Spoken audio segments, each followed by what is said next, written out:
Et c'est l'heure d'accueillir Xavier Louis qui anime les plus beaux détours de France. Ce réseau, vous le savez, qui regroupe les plus belles petites villes de France que l'on peut retrouver sur le site www.plusbeaudétours.com et puis dans le guide des 100 plus beaux détours réalisé avec Michelin et offert dans toutes les villes labellisées. Bonjour Xavier Louis. Bonjour Benjamin, bonjour à tous les auditeurs. Bon, on a fait déjà pas mal de beaux détours malins cette semaine. On est passé à Clisson, Châtillon-sur-Seine, La Rochefoucauld en Angoumois. Et aujourd'hui, alors, je sais qu'elle vous tient à cœur, cette ville. On file dans le sud, à Limoux.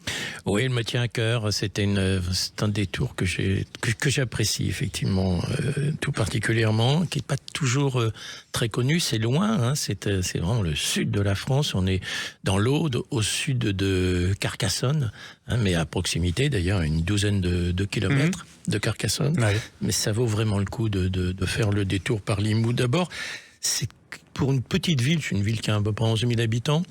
4 musées, on est compte. Ah oui, c'est pas banal. Musées qui sont vraiment des musées. D'abord, il y a un musée du piano, toute l'histoire, toutes les formes de piano dans une église qui a été désaffectée, si je puis dire, mais réaffectée pour un musée du piano, une très bonne acoustique. Il y a de nombreux concerts qui sont. Il y a un musée Petier, musée de peinture, du nom du peintre éponyme.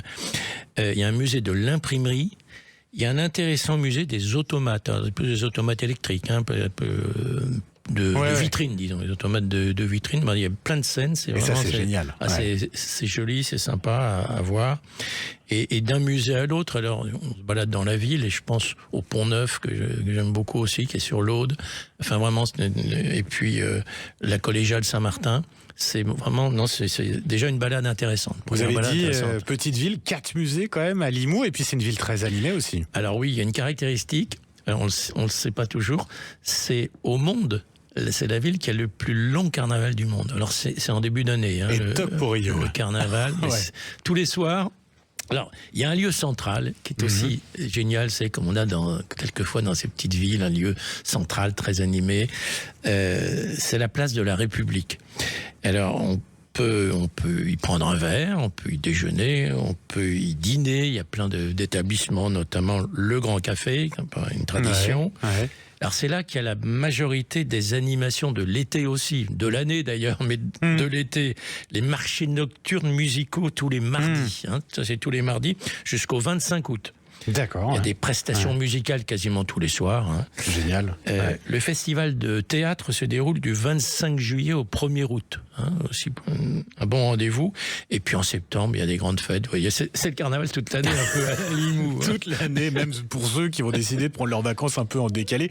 Bon, racontez-nous l'histoire de la Blanquette de Limoux, Xavier. Ah oui, ça c'est quelque chose qu'il faut savoir. Surtout qu'on va bientôt fêter les 500 ans de la découverte du vin effervescent. C'était en 1532, et un moine de l'abbaye Saint-Hilaire, qui est à côté de Limoux, c'est à 8 km de Limoux, a découvert le vin effervescent. Alors pour la petite histoire, il y a un autre moine qui s'appelle Dom Pérignon, qui était venu dans le coin, qui lui a piqué la recette, tout s'explique. Qui l'a ramené dans un endroit qui s'appelle la Champagne. Vous avez compris. Donc là, ça s'appelle Blanquette ou Crément. Mais voilà, j'ai envie de dire c'est du champagne pour parler vulgairement, mais les champagnois sont pas d'accord. Mais en tout cas, c'est une sacrée découverte dans tous les sens du terme. Et alors, vous pouvez le découvrir, bien sûr, en allant à l'abbaye Saint-Hilaire. On vous racontera tout ça. À la maison des vins de Limoux. Très bien fait aussi, il y a tout un parcours de visite, évidemment, vous pouvez déguster avec modération.